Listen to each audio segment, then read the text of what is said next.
Ek slaan my oë op na die berge. Waar sal my hulp vandaan kom? My hulp is van die Here wat hemel en aarde gemaak het. Amen. Ons lofpsalm, Psalm 66, vers 1 en vers 2, wat die diakens dan ook van ons voorbeeld gesit het, Psalm 66, 1 en 2, Juig aarde, juig met blye game, laat jubels opstyg uit die stof, sing tot Gods eer jou dankpsalme, en maak hom heerlik in jou lof. Sy grootheid ken geen maat of perke, geen grens is daar vir sy gesag. Hy gesien, met skrik sy werke, en buig hom, kruipend, voor sy mag.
Geliefdes in die Here, kom ons bely ons geloof saam met die kerk van Christus van al die eeue. Ek glo in God die Vader, die Almagtige, die Skepper van hemel en aarde, en in Jesus Christus, sy eniggebore Seun ons Here, wat ontvang is van die Heilige Gees, gebore uit die Maagd Maria, wat gelei het onder Pontius Pilatus, gekruisig is, gesterf het en begrawe is, en neergedaan het na die hel, wat op die derde dag opgestaan het uit die dood, opgevaar het na die hemel, en sit aan die regterhand van God, die Almagtige Vader, waarvandaan hy sal kom, om die lewendes en die dooies te oordeel. Ek glo in die Heilige Gees. Ek glo aan 'n heilige, algemene Christelike kerk, die gemeenskap van die heiliges, die vergifnis van sondes, die opstanding van die liggaam en 'n ewige lewe. Amen.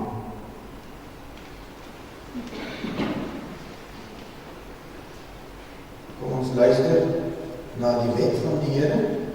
Ek gaan dit vir u voorhou, soos dit vir ons opgeteken is in Eksodus 20. Na die wet sing ons Psalm 25, ons antwoord 25, vers 2 en vers 3.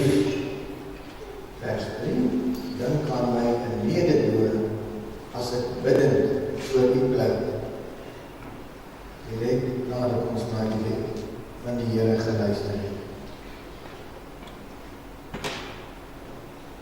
Toe het God al hierdie woorde gespreek en gesê, ek is die Here jou God, wat jou uit Egipte land, uit die slawehuis uitgelei het.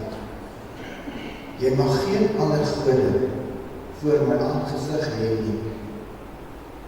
Jy mag vir jou geen gesmeede beeld of enige gelykenis maak van wat bo in die hemel is, of van wat onder op die aarde is, of van wat in die waters onder die aarde is nie. Jy mag jou voor hulle nie neerbuig en hulle nie dien nie, want ek, die Here jou God, is 'n jaloerse God, wat die misdaad van die vaders besoek aan die kinders, aan die derde en aan die vierde geslag van die wat my haat. En ek bewys barmhartigheid aan duisende van die wat my liefhet en my gebooie onderhou. Jy mag die naam van die Here jou God nie uitelik gebruik nie, want die Here sal die een wat sy naam uitelik gebruik, nie ongestraf laat bly nie. Gedenk die Sabbatdag dat jy dit heilig. 6 dae moet jy arbei en al jou werk doen, maar die 7de dag is die Sabbat van die Here jou God. Dan mag jy geen werk doen. Jy of jou seun of jou dogter, of jou diensknegt of jou diensmaagd, of jou vee of jou vreemdeling wat in jou poorte is nie. Want in 6 dae het die Here die hemel en die aarde gemaak, die see en alles wat daarin is, en op die 7de dag het hy gerus. Daarom het die Here die Sabbatdag geseën en dit geheilig. Eer jou vader en jou moeder, dat jou dae verleng mag word in die land wat die Here jou God aan jou gee. Jy mag nie doodslaan nie. Jy mag nie egbreek nie. Jy mag nie steel nie. Jy mag geen valse getuienis teen jou naaste spreek nie. Jy mag nie jou naaste se huis begeer nie. Jy mag nie jou naaste se vrou begeer nie, of sy diensknegt, of sy diensmaagd, of sy os, of sy esel, of iets wat van jou naaste is nie.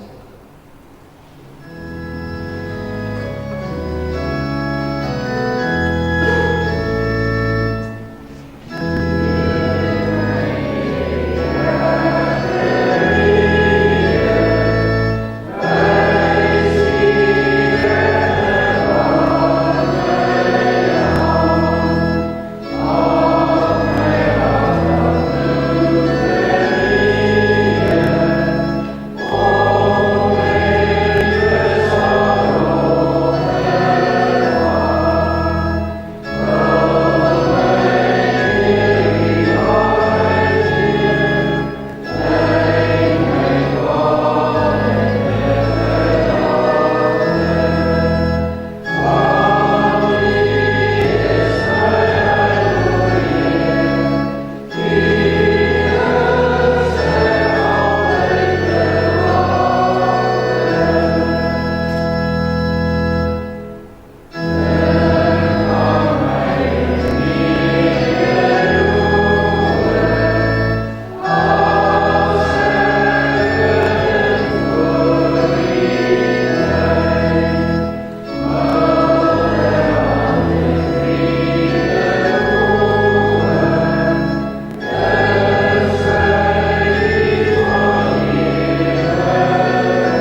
bid saam.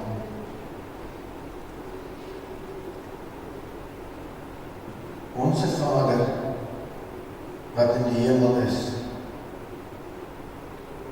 ons kom dankbaar voor U staan, omdat U ons in liefde en in genade hier op aarde versorg. U ken ons elkeen, ja, maar duisende oor die hele aarde, ken U ons een vir een. Elkeen van ons naam is opgeteken in U boek van die lewe, waarin U alleen insaam het. Dit leer ons deur U woord. Dankie dat U elkeen van ons, vir ons as gemeente, vir ons as volk, in hierdie tyd nog, in U boek van die lewe opteken, alles deur U genade,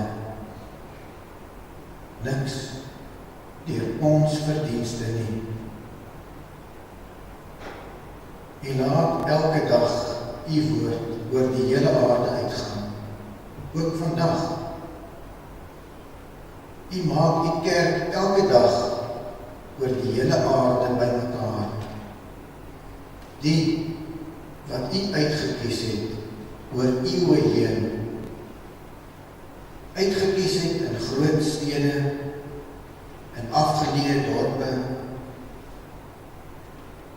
selfs daar waar vir ons as mense, waar ons niks is, woestyne, eislande, duisende tale wat U opgeskryf het. Deur U genade kan ons ook vandag, ook weer in hierdie gebou, deel in die rykdom van U woord. Ja, U woord kan ons vandag aanhoor in vrede en in ons eie taal. Alles wat U vandag vir ons uit U woord sê, mag ons eie maak. Ons bid vir die wat U woord oor die wêreld heen verkondig. Ook daar waar U woord vanoggend in hierdie naweek aan die jong mense van hierdie gemeente in wijk Suid-Vrystaat verkondig word. Mag U boodskap helder en duidelik na elkeen van ons ore kom en ons harte sag sal wees teenoor U boodskap. Ons bid dat ons lewens daagliks deur U woord, U genade en U liefde verryk en gebou mag word, so ook op al die plekke van evangelisasie. Ons bid vir ons jong mense, kinders in skole, op universiteit, wat ook nou in hierdie tyd moes rekenskap gee, wat hulle die afgelope kwartaal met die talente wat U gegee het, gedoen het. Mag hulle ook daarin help en bygestaan het. Ons bid vir bejaardes, mag U ook daagliks daar vertroosting bring en hulle lewens seën. Wil U elkeen van hulle in hulle ryke jare omarm. Ja, U is ons onuitputlike kragbron, ons verlosser, ons voorspraak. Ons dank U dat Jesus Christus vir ons van ons skuldlas onthef het. ons skuldlas die ewige dood, sodat ons deur sy verdienste aan die kruis vry kan wees, erfgename van u koninkryk. Ons dank u dat u Gees in ons woon, dat ons in Jesus Christus een gemeenskap mag wees. Lei ons in hierdie week deur u woord, mag ons psalm sing vir u ore aanneemlik wees, na u Gees, ons dade, ons denke, gewete, woorde, werke en gedagtes, ons hele lewe beheer. Dankie, dat u ons lewe lei en ewig vertroos deur Jesus Christus. Ons bid is dat u koninkryk mag kom. Dit bid ons in sy naam alleen. Amen.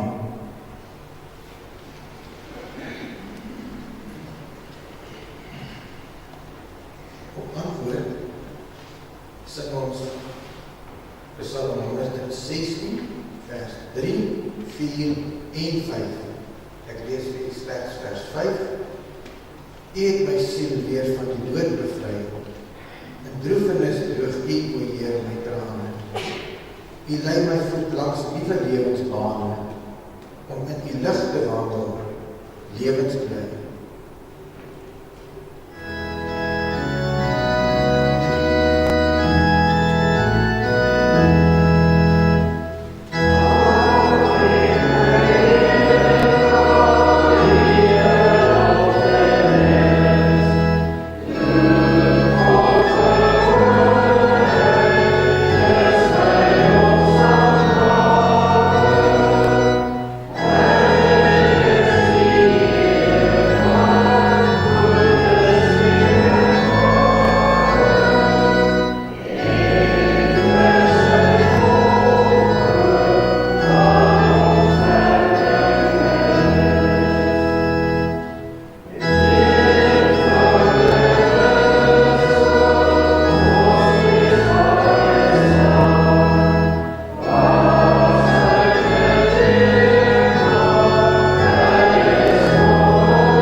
U was 'n vesting vir die arme, 'n vesting vir die behoeftige toe hy benoud was, 'n skuilplek teen die stortreën, 'n skaduwee teen die hitte, want die geblaas van die tiranne is soos 'n stortreën teen die muur. Soos hitte in 'n dorland het U die rumoer van vreemdes gedenk, soos hitte deur die skaduwee van 'n wolk het die hofsang van die tiranne moes verstom. En die Here van die leerskaar sal op hierdie berg vir al die volke berei 'n maaltyd van vetspyse, 'n maaltyd van ou wyn, van vetspyse vol mug, van gesuiwerde ou wyn. En hy sal op hierdie berg vernietig die uitgespreide sluier wat al die volke omsluier en die omhulsel waarmee al die nasies bedek is.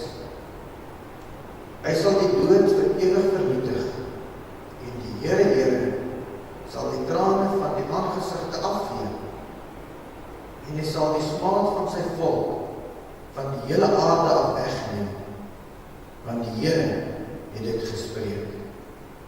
En hulle sal in die dag sê, kyk, dit is ons God, op wie ons gewag het, dat hy ons kan verlos. Dit is die Here op wie ons gewag het. Laat ons juig en bly wees oor sy hulp, want die hand van die Here sal op hierdie berg, rus op hierdie berg, maar Moab sal vertrap word op sy plek, so strooi vertrap word in die water van die miskruin. En as hy sy hande daarom uitsprei, soos 'n swemmer dit uitsprei om te swem, dan sal hy sy trotsheid afdruk tegelyk met die kunsgrepe van sy hande. En die styl versterkings van jou mure werp hy neer, gooi hy af, laat hy kom tot op die grond, tot in die stok. Die deel van ons teksvers is in vers 8 uit hierdie hoofstuk. Hy sal die dood vir ewig vernietig en die Here sal die trane van alle aangesigte afvee en hy sal die smaad van sy volk van die hele aarde af wegneem, want die Here het dit gespreek. Genesis 49, die hoofstuk handel vir ons oor Jakob, sy seun vir sy seuns, en dan lees ons net vers 18. Dit lê vir ons so in 'n deel waar Jakob besig is om die seën oor sy seuns uit te spreek. Vers 17 sê hy, dan sal 'n slang wees. Vers 19 sê hy vir Gad, 'n bende sal hom aanval. Maar in die middel, in vers 18, dan sê Jakob, op U verlossing wag ek, Here. Op U verlossing wag ek. En dan natuurlik besef ons, net om dit vir ons volledig te maak, toe Jakob die seën uitgespreek het oor sy seuns, natuurlik ook waar hy gesê het, toe hy begrawe moet word, sê hy in vers 33, vir ons in vers 33, toe Jakob klaar sy beveling aan sy seuns gegee het, trek hy sy voete terug op die bed en blaas die asem uit, en hy is by sy volksgenote versamel. Dit is en sisters, die preek wat ek vir ons voorbereid vir ons deur die Gerard Meyer van die Gereformeerde Kerk Oos-Noord in Pretoria. Dit sluit dan ook nou aan by Sondag 1, wat is ons enigste troos in lewe en sterwe, en dan ook baie sterk by die geloofsbelijdenis, wat ons voor ek terug hier allemaal saam bely. Kom ons kyk na Jakob se geloofsbelijdenis. 'n aardige ding gebeur by die sterfbed van Jakob. Die gryse aardsvader is besig om sy 12 seuns te seën. Elke seun, elke stamvader van Israel, kry sy eie besondere seën. En skielik word hierdie seën onderbreek. Voordat die sterwende Jakob sy volgende seën Gad aanspreek, kom hy tot die aflê van 'n uitnemende geloofsbelijdenis, 'n credo, 'n kragtige uitspraak oor sy geloof in die lewende God. In die Hebreëus bestaan die belijdenis uit min woorde, slegs 3. Tog is elke woord deurtrek van heilige emosie, gelaai met 'n besonder rykeligheid. Soos by die seëninge vir die seuns, die 12 stamvaders, een vir een profeseë vir die kerk van Jesus Christus is, so ook hierdie geloofsbelijdenis. Die belijdenis wat God die Heilige Gees in die hand en in die mond van die sterwende Jakob lê, is die belijdenis van die kerk van Jesus Christus nog deur al die eeue. Jakob se woorde in Genesis sê op u verlossing wag ek, Here. Hy wag op verlossing, want hy is verlore. Sy verlossing sê hy, ja, ek wag op die Here, dit kom van die Here af. En hy sê hy wag, hy is vol verwagting. Dominee Gerard verklaar dit vir ons uit die skrif, in die volgende 3 dele: verlorenheid, verlossing en Jakob se verwagting. Op u verlossing wag ek, Here. Nergens elders in die hele Genesis 49 kom die verbondsnaam Here nog 'n keer voor. Slegs hier. Let op die besondere aksent wat Jakob op die Here se naam en Heilige Gees plaas. U Here, op u verlossing wag ek. Dit is nie sonder rede dat die klem juis op die Here val nie. As Jakob op sy sterfbed lê, kyk hy welbewus weg van homself. Gedryf deur die Gees van God, is sy aandag gefokus op die Here. Die Here wat lewe gee en die Here wat lewe neem. Hierin lê die sterwende man se krag en troos. Die Here is immers die enigste vaste punt in lewe en in sterwe. Dit bely ons vandag nog, ryker en beheerliker as Jakob. Ons enigste troos in lewe en in sterwe is dat ons aan Jesus Christus, ons troue verlosser en saligmaker behoort. Dit is 'n verlossende, 'n bevrydende belydenis. Inderdaad verlossend. Want wat staan teenoor die seker wete dat die sterwende gelowige aan Jesus Christus, sy saligmaker, behoort? Dat die mens aan homself behoort. Dat die mens sy eie basis in lewe en in sterwe. En dat die mens wat sy eie basis 'n verlore mens is. Want so 'n mens sit vasgevang in die kettinge van sataniese heerskappye. Die belydenis van Sondag 1 is besonder konkreet hieroor. Jakob het die belydenis van Sondag 1 nog nie gehad nie. Tog het hy die grondtoon daarvan reeds beleef. As Jakob op sy sterwensoomblik sy geloof in U, Here, bely, erken hy sy eie swakheid en absolute verlorenheid. Wat het hy in sy lewe tot stand gebring, wat enigstens vastigheid bied op sy sterfbed?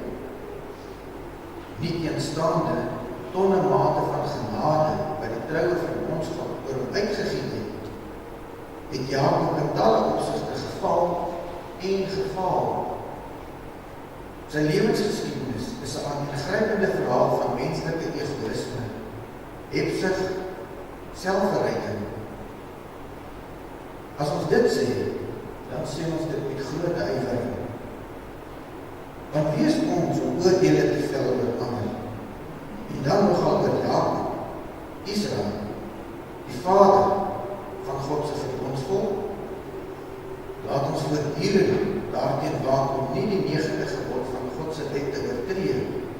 deur valse getuienis te spreek teen afgestorwe broeders en susters uit die tyd van die ontstaan van die Bybel nie. Dit moet nou ook nie ons bedoeling wees nie. Wat ons wel te doen staan, is om te oorweeg wat God self van sy kind Jakob laat opteken het in sy heilige woord. Al van vroeg af word dit duidelik waar die Here sy klem plaas as Jakob se lewensgeskiedenis stukkie vir stukkie ontvou word. Ja, sy, Jakob, sy gemeene spel om die eerstgeboortereg van sy broer Esau in die hande te kry, as 'n gruwel in die oë van die Here. Die manier waarop hy homself verryk het, toe hy by sy oom Laban gewerk het nie ongesiens by die heilige God van hemel en aarde verbygegaan nie. Die wyse waarop hy sy liefling kind Josef voorgetrek het oor die ander 11 seuns, skree ten hemel. Die Here het dit alles in sy woord laat opteken. Om deur die kerk van Christus gelees en herlees te word. Die bedoeling is beslis nie om die kop oor Jakob te skud en jou eie hande in onskuld te was nie. Wat moes word as ons eie lewensgeskiedenis so voor die oë van die mensdom uitgestal word? Wie van ons sou beter daarom toelees? Nee. Ons moet by 'n heel ander punt uitkom as ons Jakob se lewensverhaal en sy sterwensbelydenis aanhoor. As die swakke mens Jakob op die punt van sterwe kom, word hy vir 'n laaste maal gekonfronteer met sy eie verlorenheid. En nie net met sy eie verlorenheid nie, maar ook met die van sy nageslag, die stamme van Israel. In opdrag van God moet hy oor elkeen 'n seën uitspreek. Geen seën wat hy self uitgedink en waarvan hy self hou nie. Hy moet seën ooreenkomstig die wil van die Here.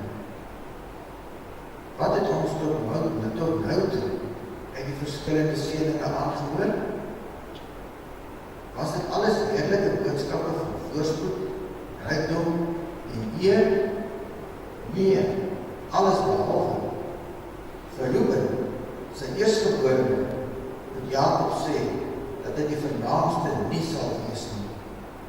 Vir Simeon en Levi moet Jakob vertel dat hulle in Jakob verdeel en in Israel verstrooi word.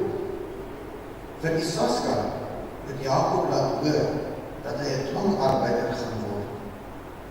Voor dan moet aangekondig word dat hy 'n slang gaan wees, wie se naam nie opgeskrywe word in die boek van die 144.000 verseeldes nie.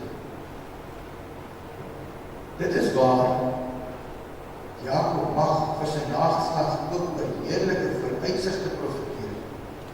Maar tog, die donker wolke hang dik in die lug. Waarop kom dit alles neer? Wat is die som totaal as Jakob sy sterwensoomblik in sy eie lewe terugtrek en in die lewe van sy seuns? Skuld, verlorenheid, nietigheid, geringheid, gebrokenheid. Die sterwende Jakob kan nie anders as om sy eie verbondsontrouw en ook die verbondsontrouw van sy seuns te bely. Wat hom en sy huis betref, is daar geen toekoms nie. Van 'n menslike kant gesien, kan ons seker sê dit is erg om so te moet afskeid neem van die lewe. Tog is dit baie noodsaaklik dat daar juist so 'n belydenis deur die lippe van die sterwende Jakob kom. Erkenning van sy eie verlorenheid dien tot behoud.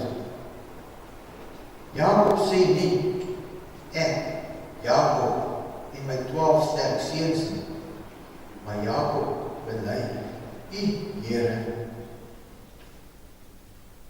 U, Here, in U verbondstrou Dit is die stervende profeet se krag.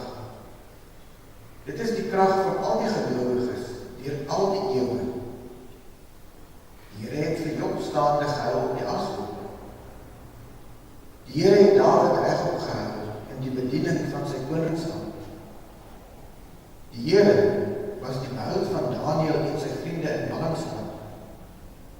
Die Here was die kragbron van Paulus in al sy moeisame sendingsreise. Luther is gedryf en vrymoedig voor 'n paus en 'n keiser op te staan en te verklaar: hier staan ek kan nie anders doen. Calvin is geïnspireer om 'n katekismus op te stel waarin erkenning van ellende stap nommer 1 is. Ek, kleine mens, nie grote God. Ek, opstandige sondaar, U, barmhartige Vader. Ek, nietige skepsel, U, almagtige Skepper. Die tweede wat Jakob bely is sy verlossing. Verlossing. Dit is die tweede saak wat Jakob op sy sterfbed bely. Die Hebreëse woord vir verlossing is Yeshua. 'n Mens hoor duidelik die naam Josua hierin. Josua, Jahwe, red, bevry, maak salig. Josua, die opvolger van Moses, het sy naam gestand gedoen. Deur Moses het die Here die volk Israel uit die slawehuis van Egipte uitgelei. Deur Josua het die Here die bevryde volk Israel in Kanaan ingelei. Dit was Josua se taak om Kanaan van afgoderry en afgodedienaars skoon te maak, sodat die verbondsvolk die Here van harte kon dien. Josua, bevryder. Maar hy was nie die groot bevryder van Israel nie. Josua wys heen na Jesus. Jesus wat kom om sy volk van hulle sondes te bevry. Dit is 'n baie groter bevryding as waaraan Josua van die Ou Testament ooit kon dink. Jakob op sy sterfbed bely dat hy sy verlossing van die Here verwag. Wat 'n verlossing? Van aardse nood, van ellende, siekte, agteruitgang, van ouderdom en kwale? Ja, seker dit ook.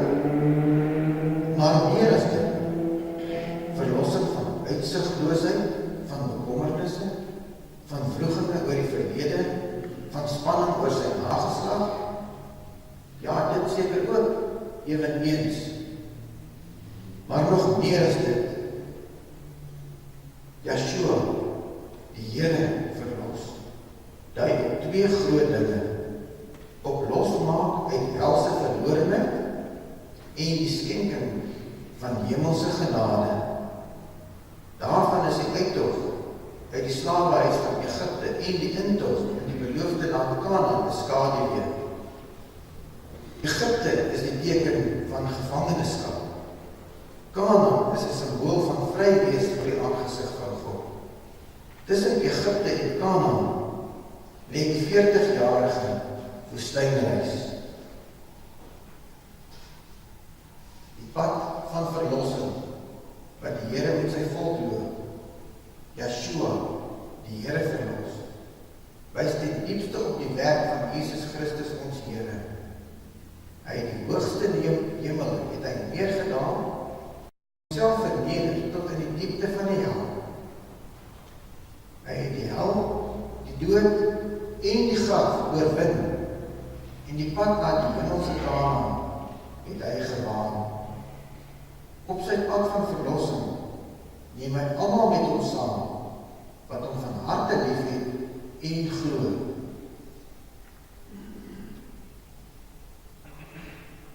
Nou het ons nog nie by Jakob se antwoord uitgekom. Waarvan word ons verlos? Van die ondraaglike skuldlas van sonde, van God se regverdige toorn oor die sonde. Daarvan verlos Jesus Christus ons. Van ewige God verlatenheid wat ons regtens moes leef,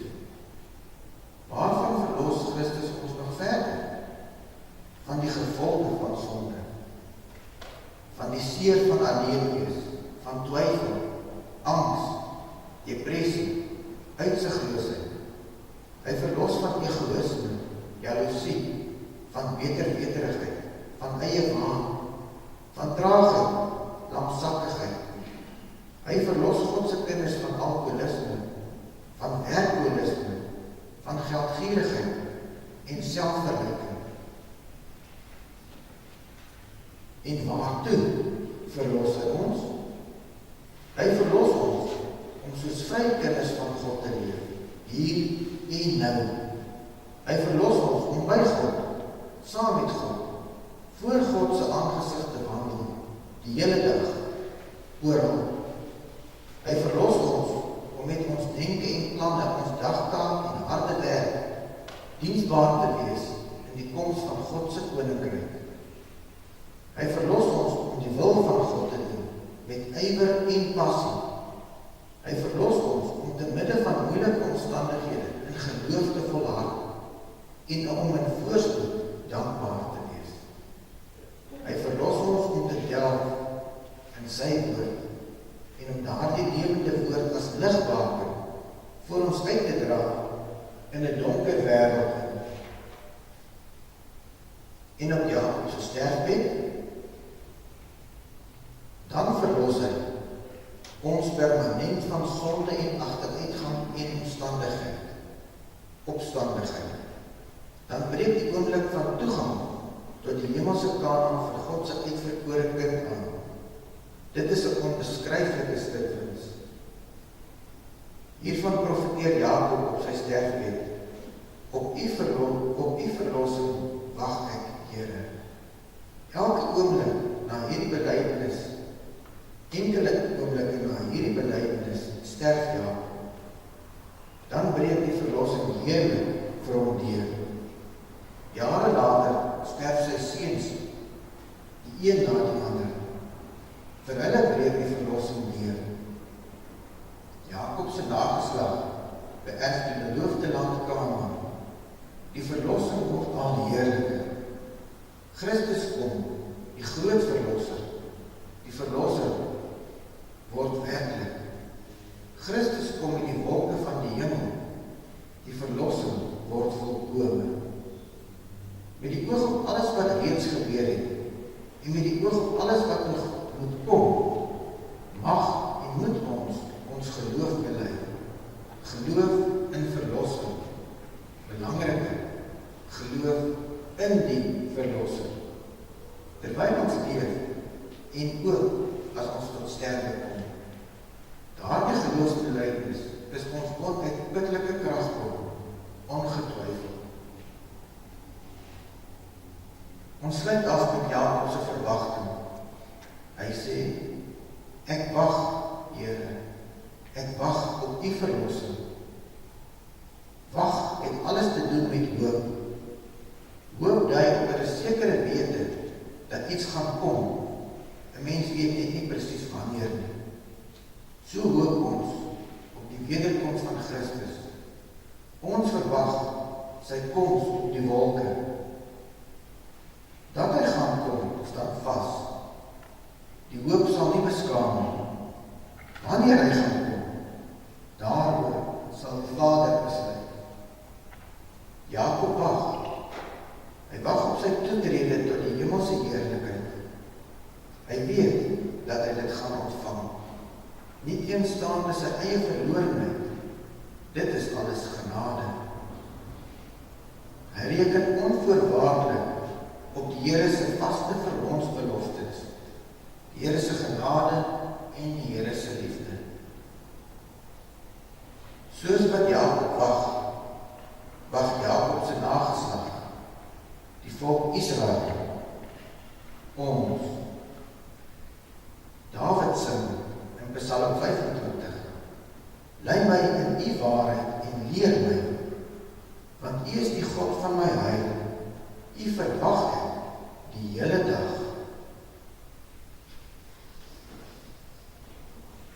Jakob moet nog sy laaste profetiese seëninge in die naam van die Here uitspreek, voordat sy wagtydperk verby is.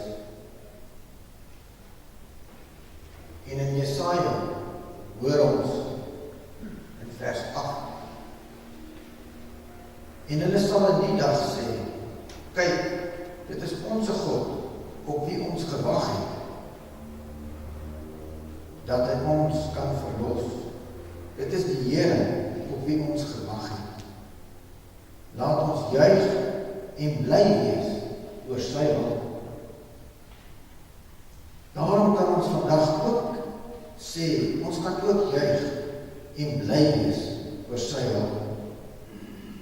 Hy het gekom en vir ons het sy kosbare bloed ten volle betaal vir al ons sondes.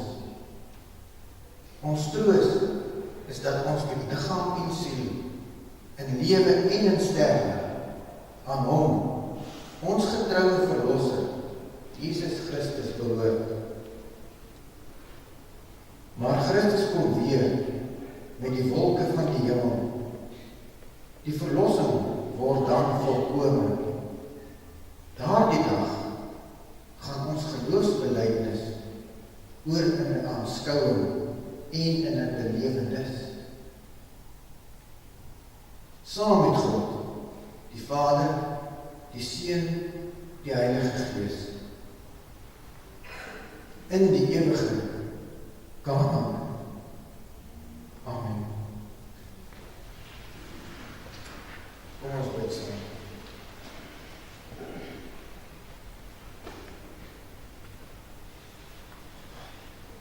Hemelse Vader, ons dank U vir liefde, genade, vir U goedheid teenoor ons. Ons dank U dat ons weer kan hoor van die verlossing wat Jesus Christus deur sy bloed vir ons geskenk het. Hy wat uit die hemel neergedaal het, gebore is, gekruisig is, begrawe, opgestaan het en weer opgevaar het na die hemel, waar hy aan God se regterkant sit. Jesus Christus met alle skuld van ons onthef het, ons vrygemaak het, dat ons dankbaar voor hom kan leef. Ons dank U, Here, dat U die dood vir ewig vernietig het. Ons trane daagliks van ons wange afdroog. Ons wil U naam prys, eer en psalm sing. Ja, soos die psalm vir ons sê, wat kan ek die Heer vir al sy guns vergeld? Wat kan ek hom bring uit dank vir sy genade? Ek sal hom prys vir sy verlossingsdade en by die kelk van heil sy naam vermeld. Amen.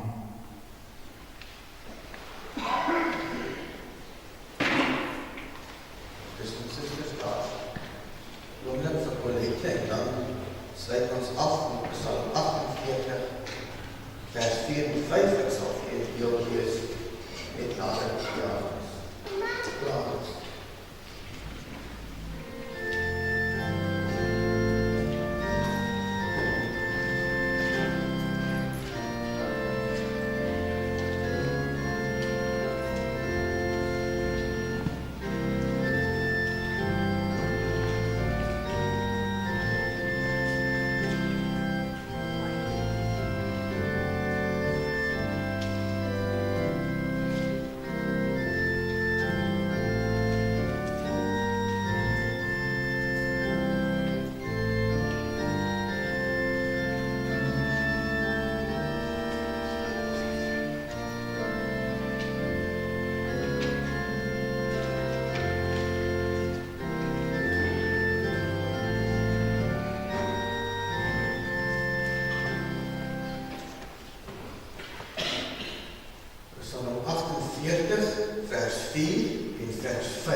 doringkrans, hoe dat hulle pryk met nuwe pragt, en meld dit aan die jong geslag.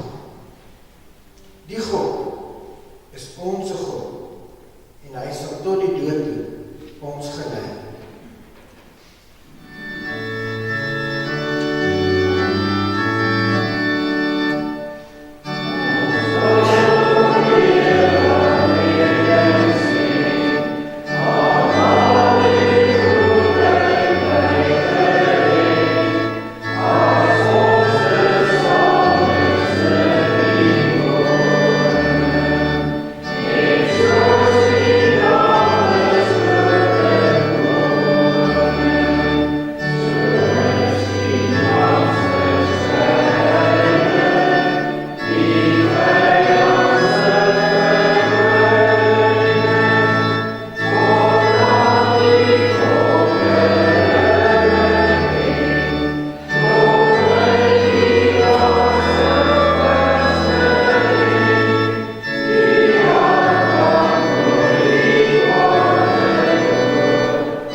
Ons bede is dat die Here ons sal seën en ons behoed, dat die Here sy aangesig oor ons sal laat skyn en ons genadig wees, dat die Here sy aangesig oor ons sal verhef en aan ons vrede gee. Amen.